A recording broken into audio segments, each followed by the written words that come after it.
Layers.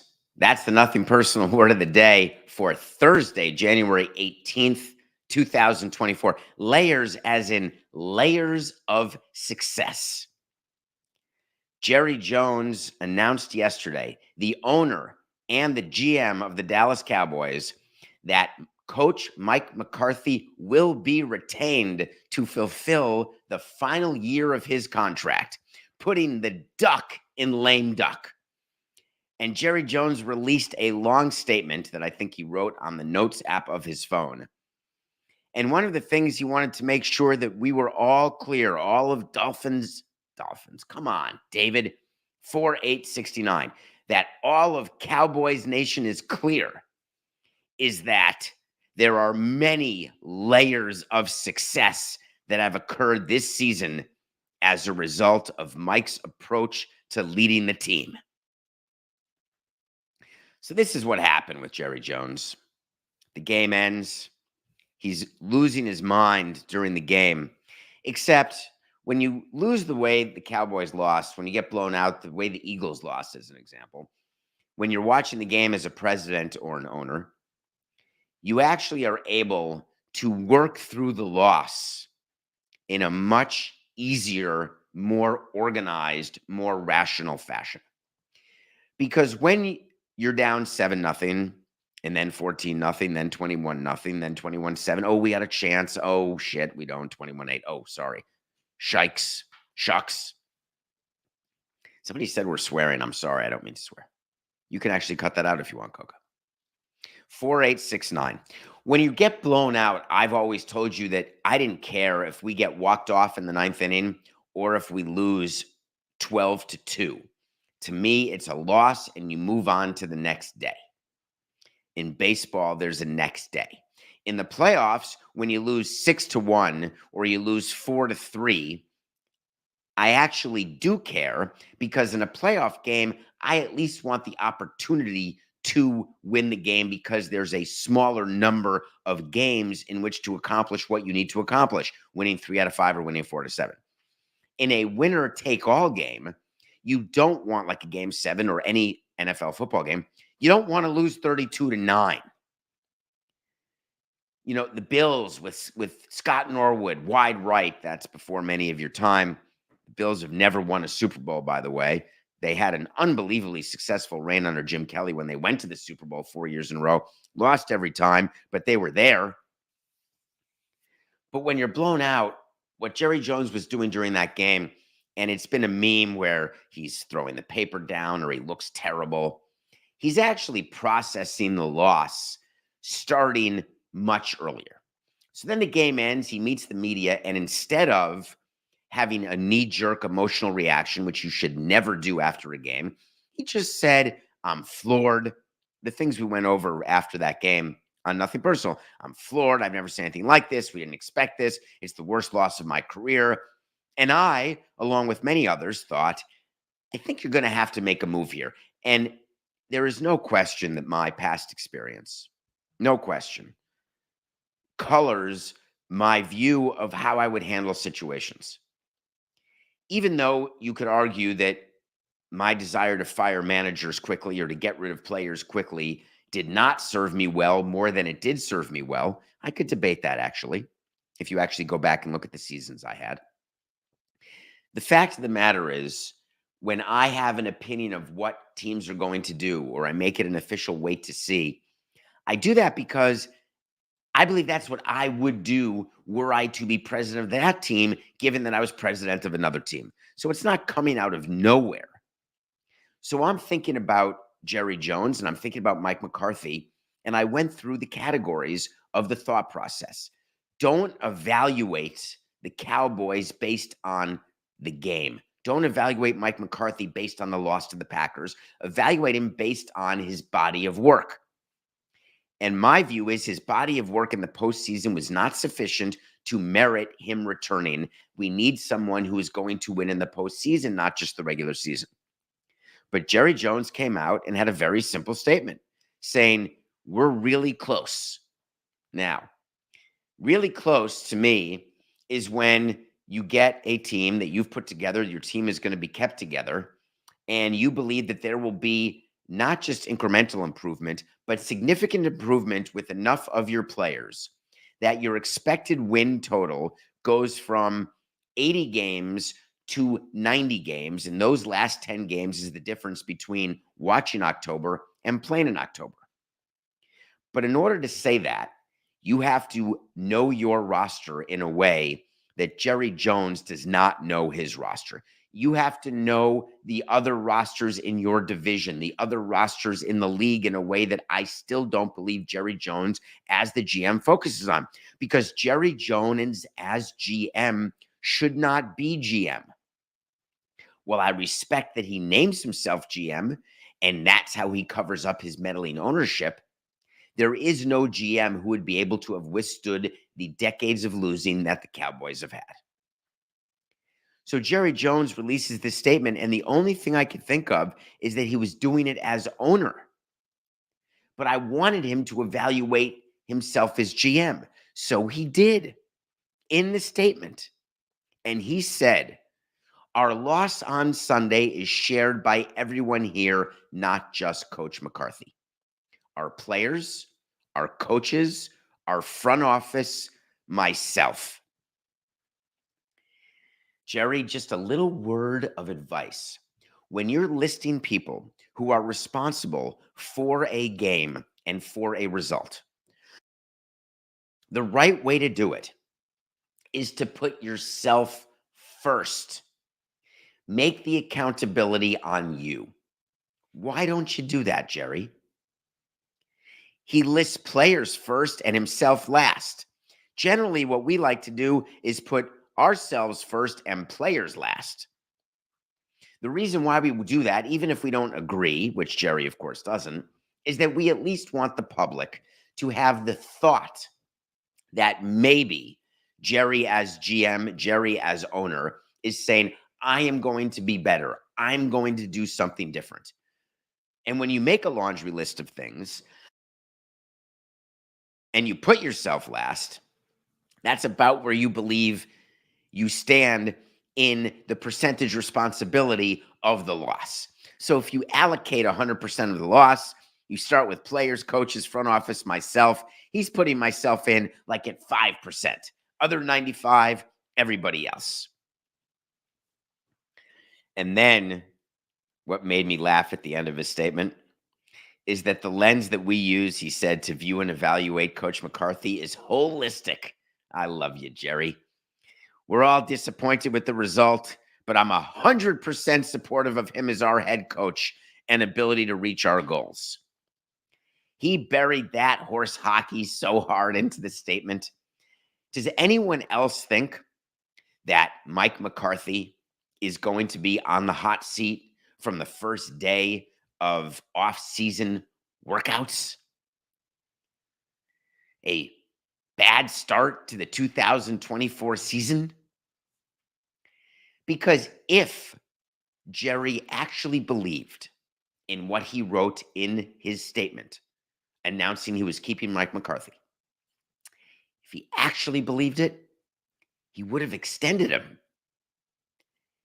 McCarthy only has a year left. Lame duck. If you have such belief in his holistic approach, give him a couple years.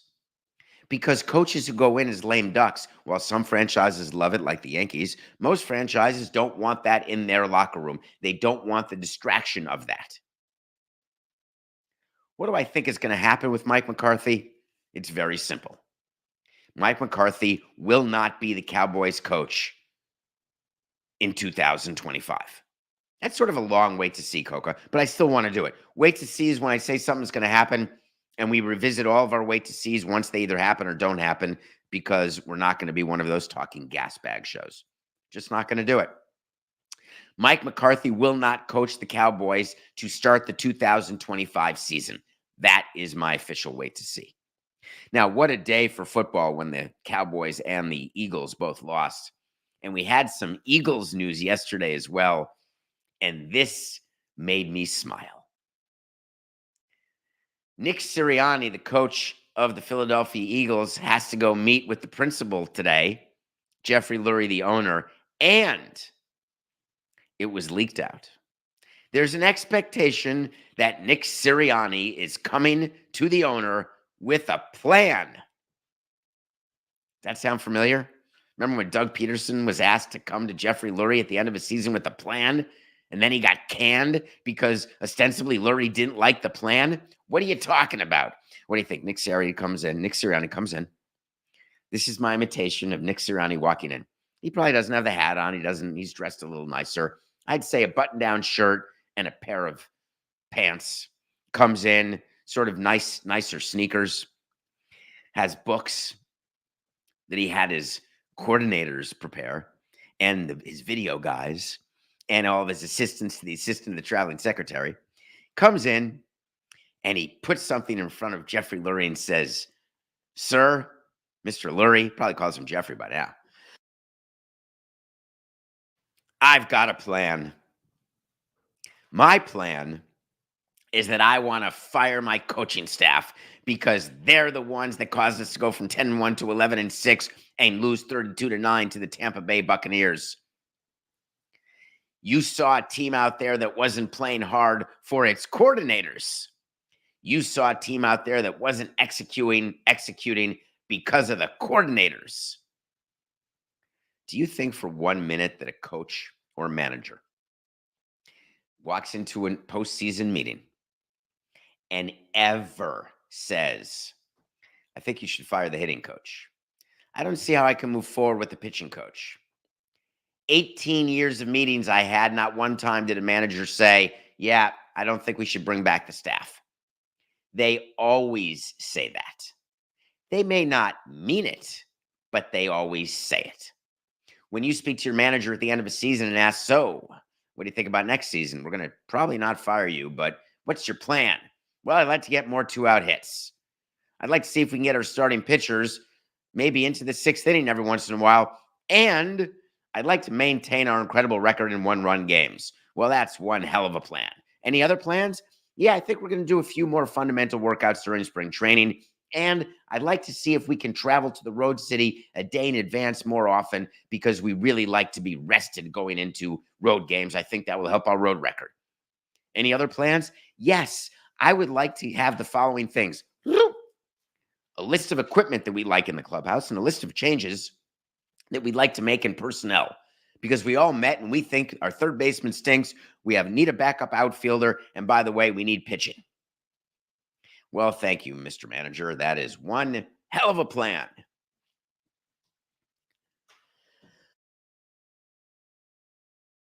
What does Sirianni do?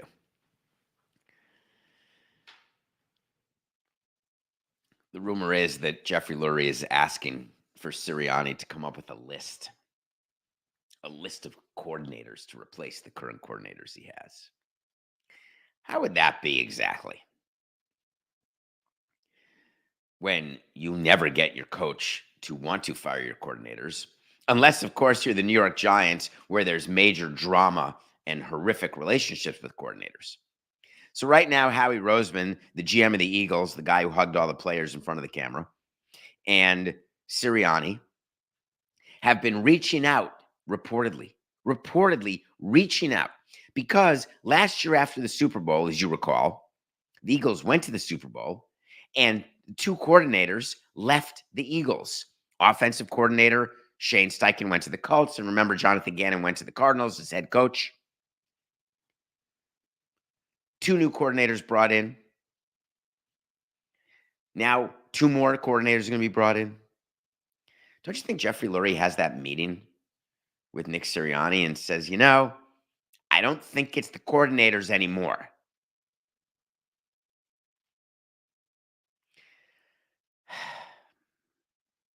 Those end of meetings. Can we do a side note here, Coco? Just a quick side note. I want to talk to you about an end of season meeting. I like to have the end of season meetings the next day. So season ends on a Sunday, you don't make the playoffs. I want to have them Monday. My purpose of the end of season meetings was never to put a bow on the previous season. I didn't want to hear excuses. I didn't want to hear reasons. We finished 70-92. That's it. It's done. I want to hear not what the plan is in terms of what the manager's doing. I am far more interested in what the general manager and the scouts are doing. I'm far more interested in what we're doing on the major league side in terms of personnel. Because all I'm going to hear about a day after a season when we're 12th in the league in ERA and we're 9th in the league in average is that we've got to get more on base guys. We've got to get guys who hit contact hitters. We've got to get pitchers who have swing and miss stuff. It's always the same crap when going through what happens in a losing season. Everybody gives the same excuses. It's not about analytics. It's not about going through and saying, look, we didn't get very lucky with the batting average of balls in play, and we expect a regression next year, but it'll be a positive regression, which means we can expect to go from 70 wins to 74 wins. I'm telling you, that's not how these meetings go. And asking a coach to come into a meeting to give you a plan that involves the firing of his coordinators, I'm not buying it. Jeffrey Lurie's been around. He's been an Eagles owner. They were in the Super Bowl last year. Either be committed to what your coach is doing or fire him. Either acknowledge that the Eagles, unlike the Cowboys, ended up as a terrible second half of the regular season while they still finished 11-6, ended up with a terrible playoff showing, ended up looking as though it was quit time. Either evaluate that for what it was or say, you are all not watching what we're watching. We watch differently than you do. This team is all about players who love Nick Sirianni, and they just got beaten by the better team. We're running it back.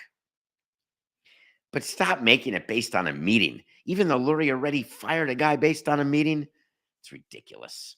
If you know you're firing someone with your postseason meeting, there's nothing they can do.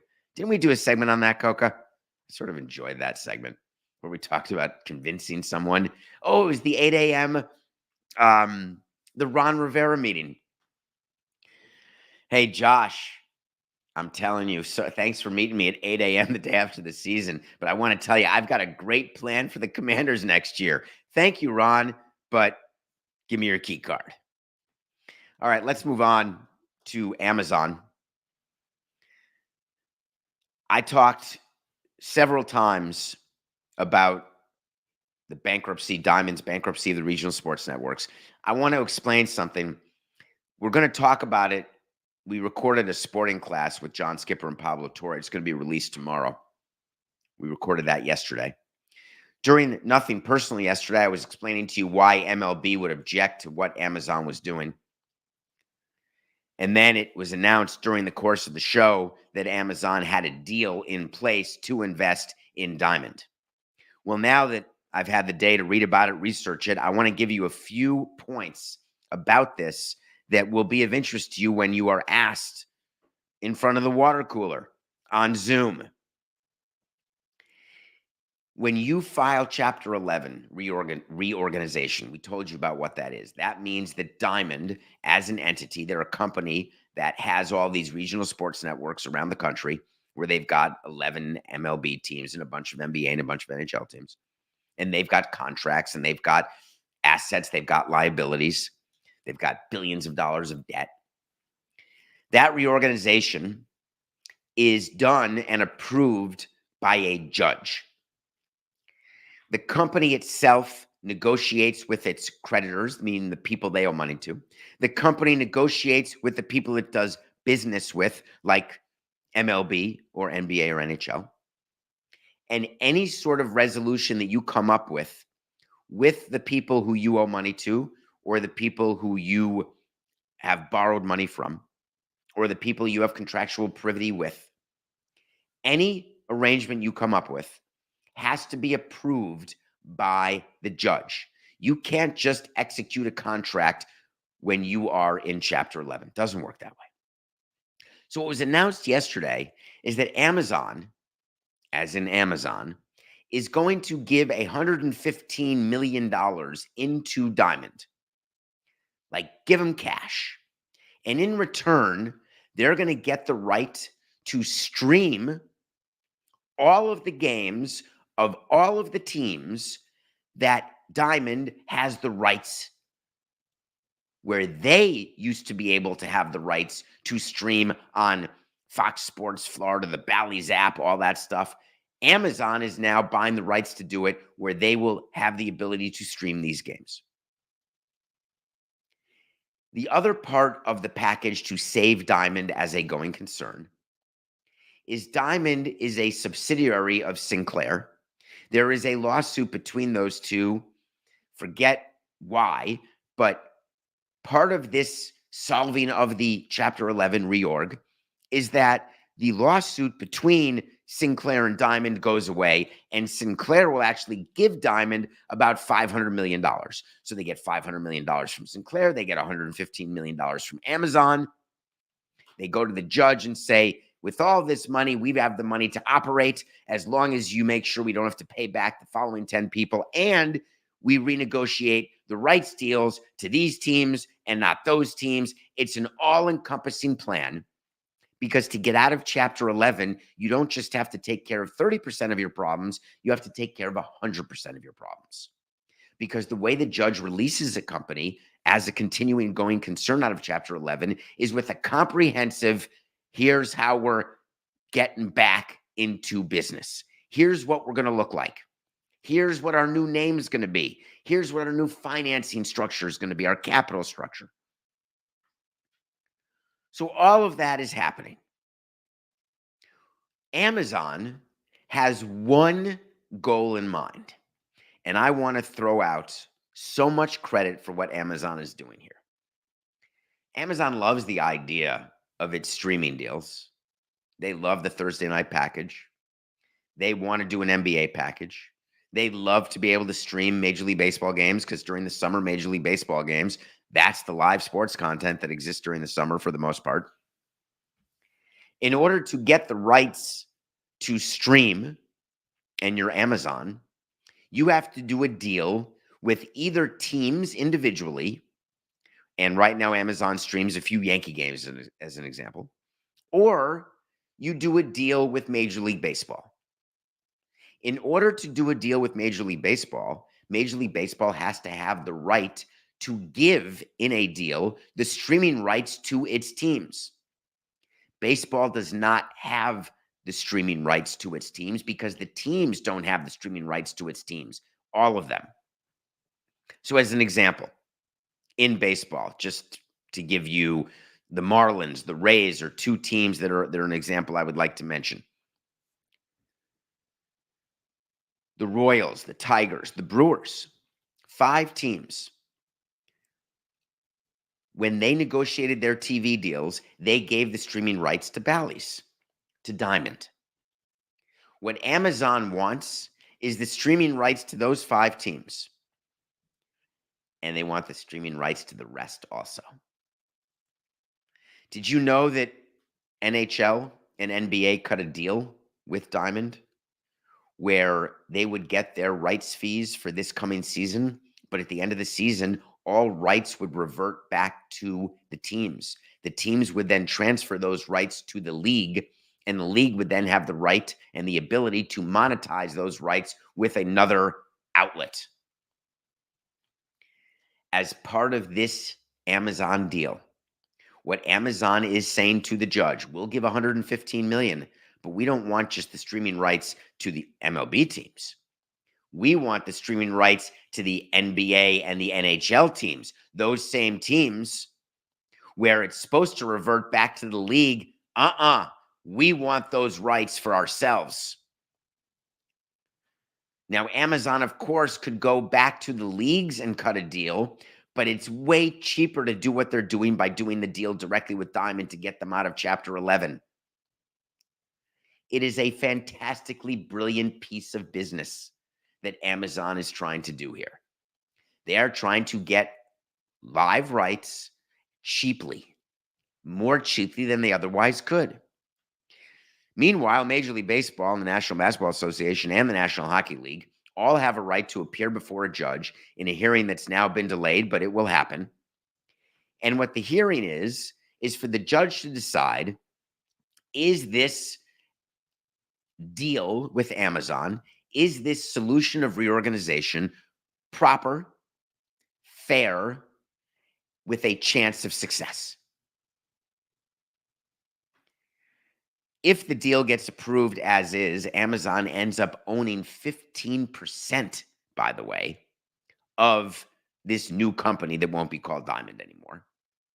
Amazon will have the ability to pump $50 million more in to own even a bigger percent. And what people are saying is, well, Amazon is getting into, they're getting into the rights business. Yes, they are, which is a great thing for the leagues. So here's how I see this happen.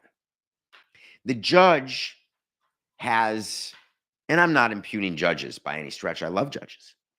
The judge in this case, their goal in a Chapter 11 reorg is to get it reorged. And it's been going on almost a year.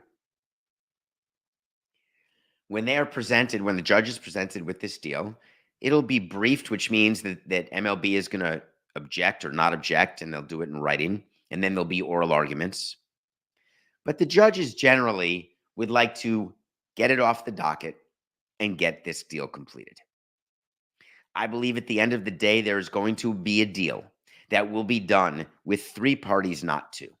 The three parties are leagues, Diamond, and Amazon.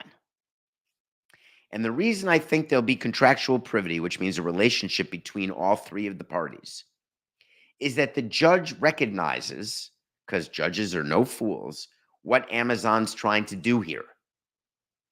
And I believe in fairness, and I believe in transparency.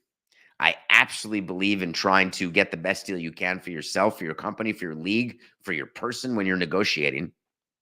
But when there is an arbitrator, which is what a judge is like, he is going to try to split the baby. That's an expression that's used in business when there's a settlement, where a judge helps foment a settlement. They say, oh, let's just split the baby. You want to give us $4 million. We need $6 million.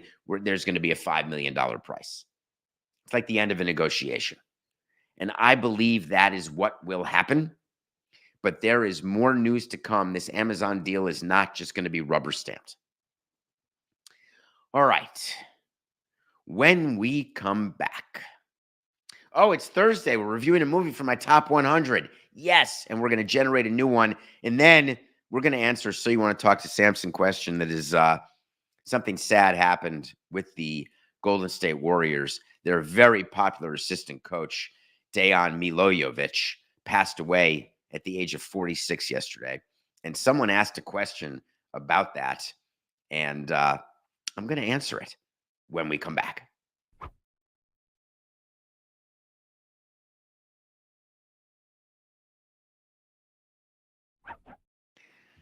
Welcome back to Nothing Personal. It is David Samson, Matthew Coca. We're live every day, 8 a.m.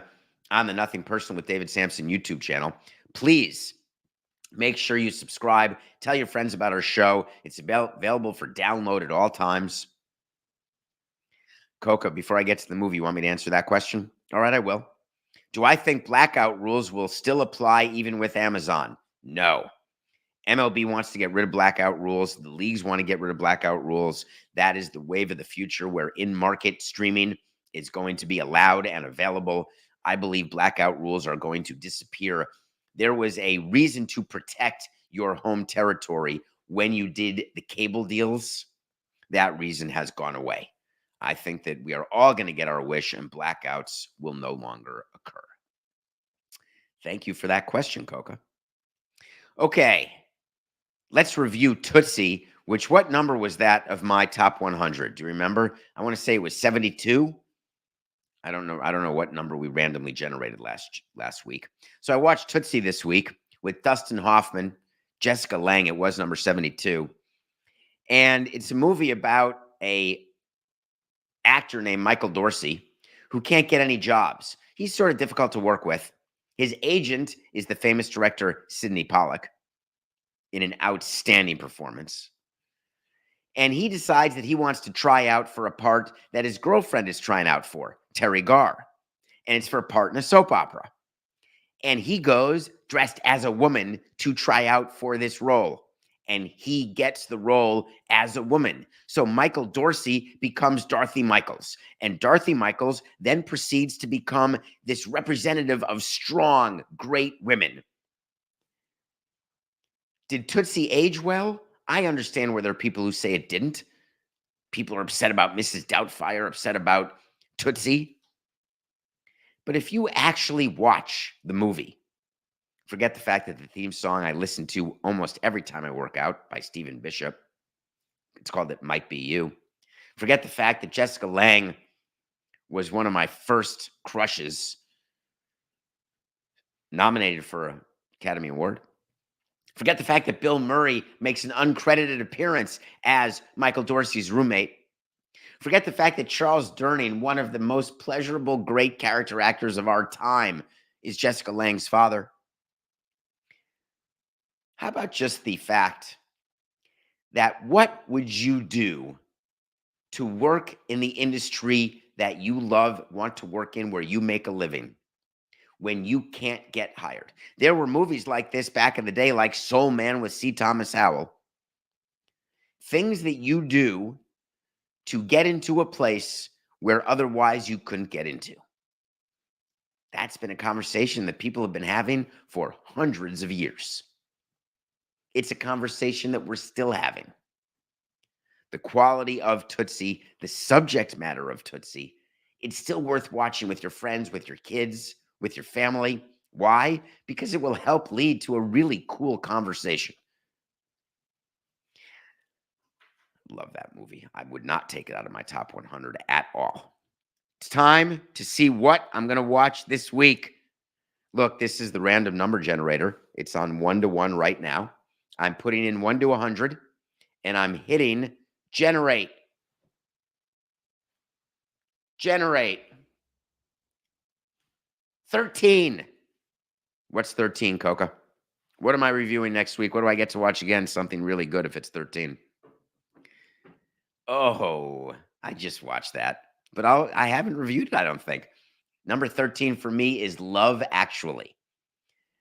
It is not hard to get me to watch Love Actually. Is there any better? It's the greatest Christmas movie of all time. Bill Nighy, one of my favorites. This Kira, forget it. You know what? I'm going to watch it tonight. It's a perfect 2 to 4 a.m. movie. I'm so happy I just picked 13. Way to go, Coca. All right. As a reminder, Nothing Personal has been nominated for 2 sports podcast awards. I thought voting ended January 19th. Good news. It doesn't. It ends January 28th. I got the date wrong this entire time. So you still have 10 days to vote for us in sports, best sports business and best baseball podcast. Go to sportspodcastgroup.com. Please. I would appreciate that. All right, Coca, play the music. You know what I want?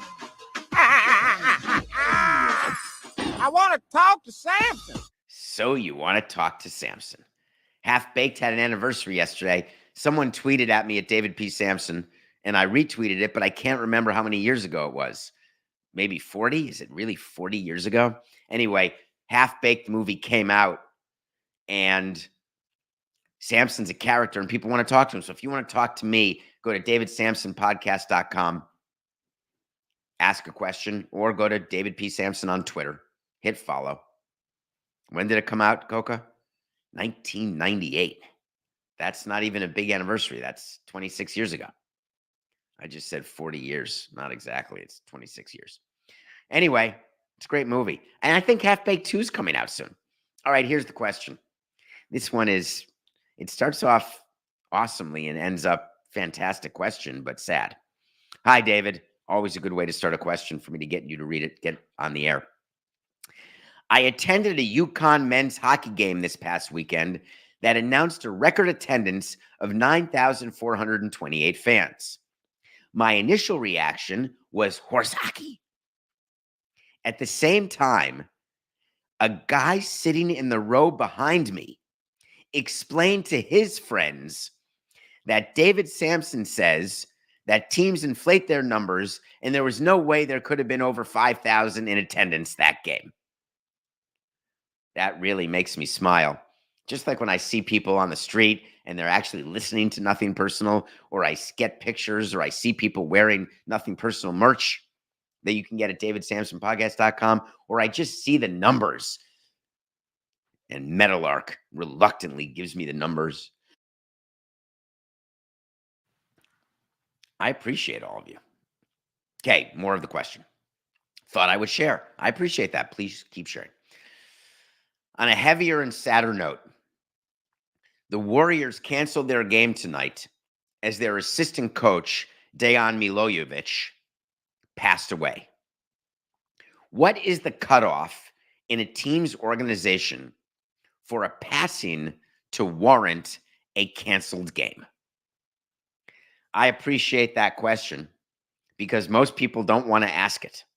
The Golden State Warriors assistant coach, very popular. We talked about it. 46 years old, out to dinner in Utah before playing the Jazz. The Warriors were playing the Jazz. Coaches, players, out to dinner together. Does not happen every city all the time. I can understand why it happens in Salt Lake City. Nothing against Salt Lake City. I love it. And the medical emergency that he had, it turns out, was a fatal heart attack. So he went to the hospital, was taken to the hospital, and he died. It was then announced by the NBA that the Warriors-Jazz game was going to be postponed. And I started thinking about my experience with games being postponed because of death. And you know I have it with the passing of Jose Fernandez and our cancellation of that game that day. And then we played the next day. He died on a Sunday morning. We were playing Monday evening against the Mets back in 2016. And so I've had to think a lot about what it would take to postpone a game. And the answer is an assistant coach dying when players are around. It's still not a guarantee of a postponement. The actual mechanics of how that game got postponed is the players' union gets involved. If the players' union gets called by the players of the team and the players say, we can't play, we don't feel right playing, we're not in the right headspace to play, the union then decides whether or not they're going to go to the league with that information. Sometimes the union says to the players, hey, nut up, you got to play. If it's something going on bad that happened in the country, there's a war, there's a crash, there's a death, there's a serial killing, there's a school shooting, whatever the case may be, there are many occasions where the union would say, hey, we got to play. This cannot be a reason not to. If the players object vociferously enough, the union then calls the league and says to the league, excuse me, our guys can't play. The league says, all right, hold on, we'll be back to you. The league then goes into the following three issues. One, scheduling. If they don't play now, when can they play? Two, how much advance notice is there? Are fans on their way to the game? Are they at the game already? Game day employees, are they at the game already? Is there enough warning to get people not to commute, to have to commute to work, concession stands, and tickets? Four. I said three. We're at four already, although two was sort of 2A and B, so this could be three. PR. What can we say? How will it be received if this game is postponed? If the VP of marketing dies at a team dinner, I assure you there is no cancellation. If a player dies, I assure you there is cancellation. Head coach, guaranteed. We've had circumstances where the wife of a head coach has passed away. The game goes on. It is a very logistical, very complicated logistical issue about when games go on and when they're postponed and when they're not. It is not relevant how popular this assistant coach was, and he was hugely popular. What was relevant is that the NBA could check off all the things that had to do to postpone a game. The union, with consultation of the players for both teams, including the Jazz, there was enough togetherness on postponing the game that they did. So you ask me, what's the cutoff? It really depends on the logistics. There are certain guarantees one way or the other. I would say an assistant coach, if it's a back row assistant coach, as an example, or an assistant to the traveling secretary, or an assistant bullpen coach, believe it or not, the conversation would happen. Would the game go on? I appreciate that you asked that. Nothing personal pick of the day. I hope you guys have been following me. We had the Knicks 5 over the Rockets. We're now 11-6. This is after starting the season 0-4. We are 11-2 in our last 13. Knicks 5 over the Rockets. That was a winner. Tonight, those same Utah Jazz are back in action. Utah has been HOT, both against the spread and just winning games.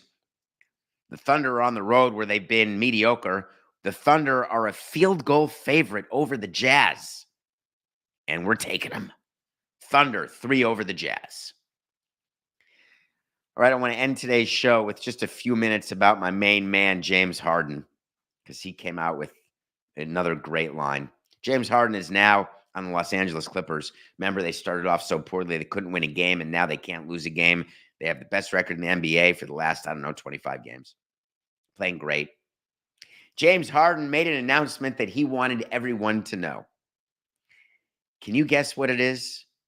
Just everyone, wherever you're watching and listening. I wish we had the studio audience. Just guess with me. Ready? I'm going to count down. I'm talking to the hanger and the blanket over there and the dry cleaning bag and a few bats and balls. 3, 2, 1. Lifetime Clipper. Ding, ding, ding. James Harden wants to spend the rest of his career in LA. Are you shocked by that?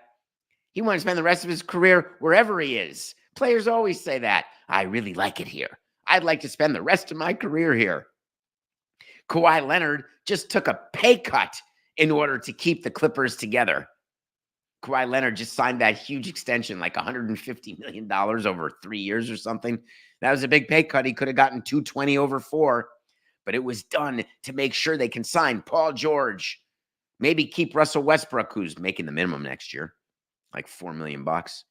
Make sure Harden's back. We're going to run it back because we're good. Have you not learned? I'm actually going to name it now. I was going to name it the Harden. I'd rather name it the Stroman.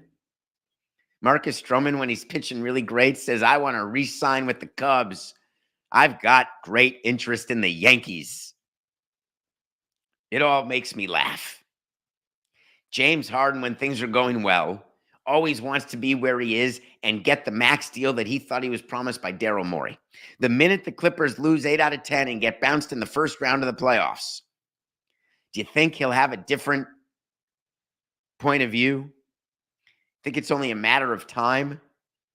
Steve Ballmer's got a decision to make.